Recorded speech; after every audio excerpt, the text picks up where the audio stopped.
Good morning to all. Welcome to TSN school. हम पढ़ रहे हैं कक्षा 6 हिंदी बसंत भाग 1 का पाठ्यक्रम। आज हम आपकी पाठ्य पुस्तक से पाठ 12 पढ़ेंगे। पाठ 12 में आपको एक लेख दिया गया है जिसका शीर्षक है संसार पुस्तक है। संसार पुस्तक है से क्या मतलब है कि ये जो संसार है ये एक पुस्तक के समान है। इसमें ज्ञान भरा हुआ है। इसमें हमें बहुत सारी ऐसी जानकारियाँ मिलती है जिससे हम हमारे ज्ञान को बढ़ा सकते हैं।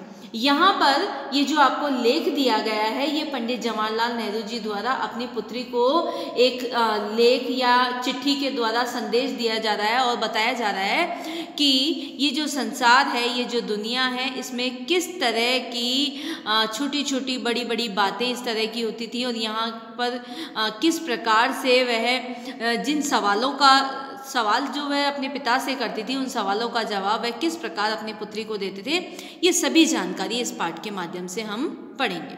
संसार पुस्तक है। जब तुम मेरे साथ रहती हो तो अक्सर मुझसे बहुत सी बातें पूछा करती हो और मैं उनका जवाब देने की कोशिश करता हूँ, लेकिन अब जब तुम मसूरी में हो और मैं इलाहाबाद में, हम दोनों इस तरह बातचीत नहीं कर सकते। इसलिए मैंने इरादा किया है कि कभी कभी तुम्हें इस दुनिया की और उन छोटे बड़े देशों की जो दुनिया में हैं उस छोटी छोटी कथाएं लिखा करूं। मैंने आपको बताया कि जो पंडित जवाहरलाल नेहरू जी जो हैं वो अपनी पुत्री के साथ बातचीत किया करते थे। किस प्रकार? कथाएं लिखकर, चिट्ठियाँ लिखकर बात करते थे, क्योंकि उनकी जो बेटी है वो कहाँ पर है? मसूरी में, और वो स्वयं खुद हैं इलाहाबाद में।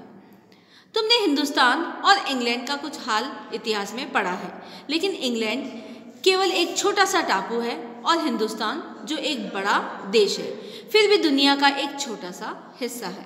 अगर तुम्हें इस दुनिया का कुछ हाल जानने का शौक है तो तुम्हें सब देशों का और उन सब जातियों का जो इसमें बसी हुई है ध्यान रखना पड़ेगा। केवल उस एक छोटे से देश का नहीं जिसमें तुम पैदा हुई हो। जो लेखक हैं वो बताना चाह रहे हैं कि तुम्हें क्या करना चाहिए कि तुम्हें उसकी जानकारी नहीं रखनी है कि जिस देश में तुम पैदा हुई हो। तुम्हें हर देश के हर एक हिस्से, हर एक जगह का तुम्हें ख्याल होना चाहिए, हर एक की जानकारी, क्योंकि तुम्हें उन चीज़ों को जानने का शौक़ होना चाहिए।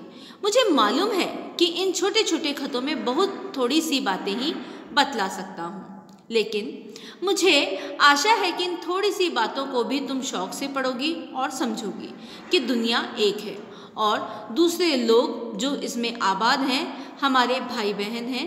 जब तुम बड़ी हो जाओगी तो तुम दुनिया और उसके आदमियों का हाल मोटी मोटी किताबों में पढ़ोगी, उसमें तुम्हें आनंद मिलेगा। अब क्या कह रहे हैं कि ये जो लेख या जो चिट्ठियाँ या जो कथाएं आपको लिखाई जा रही हैं तुम्हें उसको पढ़ने का शौक़ भी होना चाहिए और दुनिया के बारे में जानने की तुम्हारी जो जिज्ञासाएं हैं वो भी बड़ी होनी चाहिए, क्योंकि अगर तुम इसमें इच्छा जताओगी तभी तुम इसके बारे में जान पाओगी और उसके बाद ही तुम मोटी किताबों को पढ़ोगी। उसमें तुम्हें जितना आनंद मिलेगा उतना किसी कहानी और उपन्यास में नहीं मिल पाएगा, है ना। कि ये जो पृथ्वी है, ये धरती है, ये जो दुनिया है वो किस हिसाब से हमारे लिए, हमारे भविष्य के लिए, है ना, आगे बढ़ी हुई है। यह तो तुम जानती हो कि ये धरती लाखों करोड़ों वर्ष पुरानी है और बहुत दिनों तक इसमें कोई आदमी नहीं था, है ना। आदमियों से पहले सिर्फ जानवर थे और जानवरों से पहले यह एक ऐसा समय था जब इस धरती पर कोई जानदार चीज़ नहीं थी। जानदार चीज़ जिसमें कोई जीव ना हो, जिसमें कोई आत्मा ना हो, ऐसी स्थिति यहाँ पर थी। आज जब यह दुनिया हर तरह के जानवरों आदमियों से भरी हुई है, उस जमाने का ख्याल करना भी मुश्किल था जब यहाँ कुछ नहीं था। अब जो जवाहरलाल नेहरू जी जो हैं वो अपनी पुत्री को बता रहे हैं, कौन है उनकी पुत्री? इंदिरा गांधी, है ना। तो वो उनको बता रहे हैं कि किस प्रकार से ये जो धरती है वो लाखों करोड़ों वर्ष पुरानी है और ये जब सर्वप्रथम ये जो धरती थी पहले क्या थी? आग का गोला थी। धीरे धीरे ये ठंडी हुई। उस समय यहाँ पर कोई भी आदमी नहीं था और आदमियों से पहले भी सबसे पहले कौन आया इस धरती पर? जानवर आए, है ना। और जानवरों से भी पहले धरती पर ऐसा कोई भी नहीं था जिसमें कोई जान हो। उस जमाने का ख्याल करना भी मुश्किल है जब यहाँ कुछ ना था, लेकिन विज्ञान जानने वालों और विद्वानों ने, जिन्होंने इस विषय पर को खूब सोचा और पढ़ा लिखा, कि एक ऐसा समय था जब यह धरती बेहद गर्म थी और इस पर कोई जानदार चीज़ नहीं रहती थी। और अगर हम इसकी किताबें पढ़ें और पहाड़ों और जानवरों की पुरानी हड्डियों पर गौर से देखें तो हमें खुद मालूम होगा कि ऐसा समय जरूर रहा होगा। मतलब ऐसी स्थिति भी जरूर आई होगी जब यहाँ पर कोई भी जीव जंतु नहीं थे, किसी में भी कोई जान नहीं थी। और उसके बाद अगर हम किताबें पढ़ते हैं और हम जानते हैं तो हमें पता चलेगा कि पहाड़ों और जानवरों की पुरानी हड्डियों को देखेंगे तो हमें ज़रूर मालूम चलेगा कि कुछ समय बाद यहाँ पर जानवर रहने लगे थे। तुम इतिहास की किताबों में पढ़ सकती हो, लेकिन पुराने ज़माने में तो आदमी पैदा ही नहीं हुआ था, किताबें कौन लिखता? तब हमें उस ज़माने की बातें कैसे मालूम हो? यह तो नहीं हो सकता कि हम बैठे बैठे हर एक बात सोच निकालें। ये बड़े मज़े की बात होती, क्योंकि हम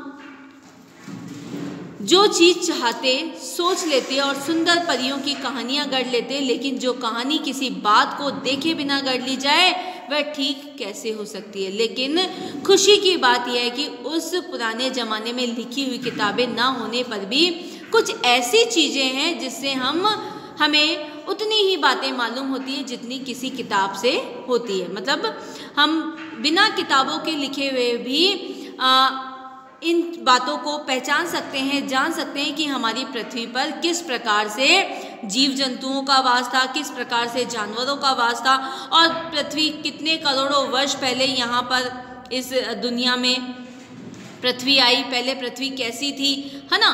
तब यहाँ पर कोई भी जीव जंतु, यहाँ तक कि जानवर भी नहीं थे, कोई जानदार चीज़ नहीं थी। और इन सब को हम किताबों में नहीं पढ़ सकते हैं, है ना। किताबें नहीं होने के बाद भी हमने इन सभी चीज़ों की खोज निकाली है ना। खोज निकालने के बाद ही हमने ये तय कर लिया कि सचमुच हमारे पृथ्वी पर कोई जीव जंतु नहीं था।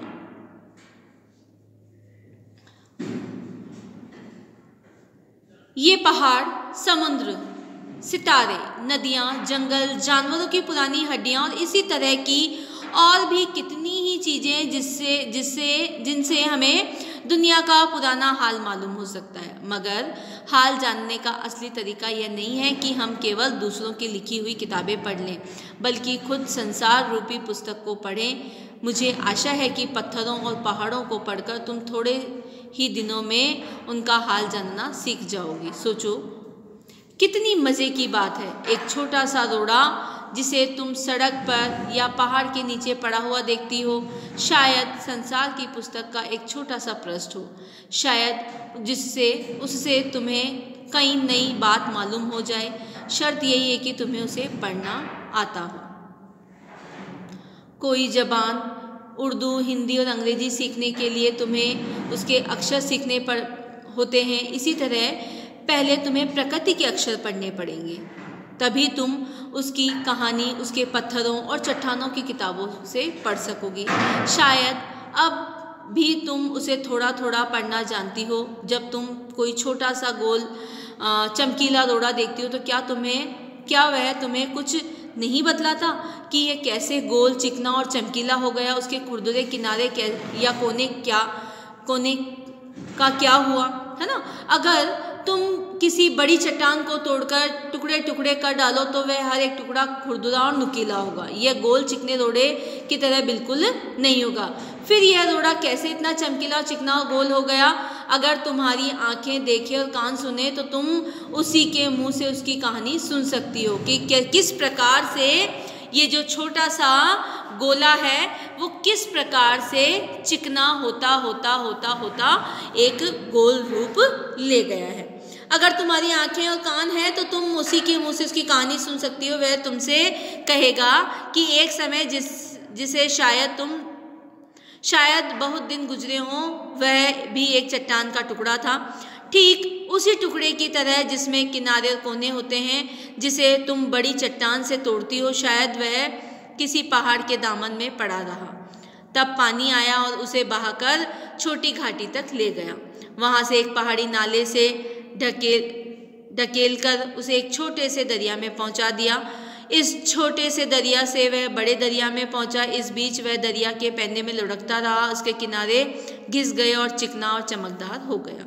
इस तरह वह कंकड़ बना जो तुम्हारे सामने है। किसी वजह से दरिया उसे छोड़ गया। और दरिया का मतलब क्या होता है? दरिया का मतलब होता है नदी, है ना। तुम उसे पा गई। अगर दरिया उसे और आगे ले जाता तो वह छोटा होते होते अंत में बालू के जर्रे में हो जाता और समुद्र के किनारे अपने भाइयों से जा मिलता, जहाँ एक सुंदर बालू का किनारा बन जाता जिस पर छोटे छोटे बच्चे खेलते और बालू के घरोंदे बनाते। अगर एक छोटा सा रोड़ा तुम्हें इतनी बातें बता सकता है तो पहाड़ और दूसरी चीज़ों से जो हमारे चारों तरफ है हमें कितनी बातें मालूम हो सकती है। कितनी, मतलब कहने का तात्पर्य यह है कि अगर आप किसी की जुबान से उसकी कहानी सुनते हो तो वह कहानी आपको बहुत रोचक लगेगी, बहुत ही प्रेरणादायक लगेगी। आपको पता चलना चाहिए कि उसके साथ कौन कौन सी घटनाएं हुई हैं, किस प्रकार से वह अपनी स्थिति को सुधारने में कामयाब हुआ है और किस प्रकार से वह अपने साथी संगियों से मिल सका है। इसके बाद देखो, ये जो लेखक हैं जवाहरलाल नेहरू, उसके बारे में कुछ जान लेते हैं। जवाहरलाल नेहरू 14 नवंबर 1889 27 मई 1964 आज़ाद भारत के प्रथम प्रधानमंत्री थे। बच्चों से उन्हें बेहद लगाव था। वे चाचा नेहरू के नाम से जाने जाते हैं। उनकी बेटी इंदिरा जब 10 वर्ष की थी, नेहरू जी ने उन्हें अनेक चिट्ठियां लिखी। उसमें बताया गया कि पृथ्वी की शुरुआत कैसे हुई और मनुष्य ने अपने आप को कैसे धीरे धीरे समझा, पहचाना। ये चिट्ठियां बच्चों में अपने आसपास की दुनिया के बारे में सोचने, समझने और जानने की उत्सुकता पैदा करती है। नेहरू जी को अपने देश के बारे में बोलने बताने के विषय में आनंद आता है। ये सभी चिट्ठियाँ पिता के पत्र पुत्री के नाम पुस्तक में संकलित हैं। संसार पुस्तक है, इसी पुस्तक से संभाल लिया गया है। खास बात यह है कि ये पत्र नेहरू जी ने अंग्रेजी में लिखे और इसका जो हिंदी में अनुवाद किया गया वह मशहूर उपन्यासकार मुंशी प्रेमचंद द्वारा किया गया था। धन्यवाद।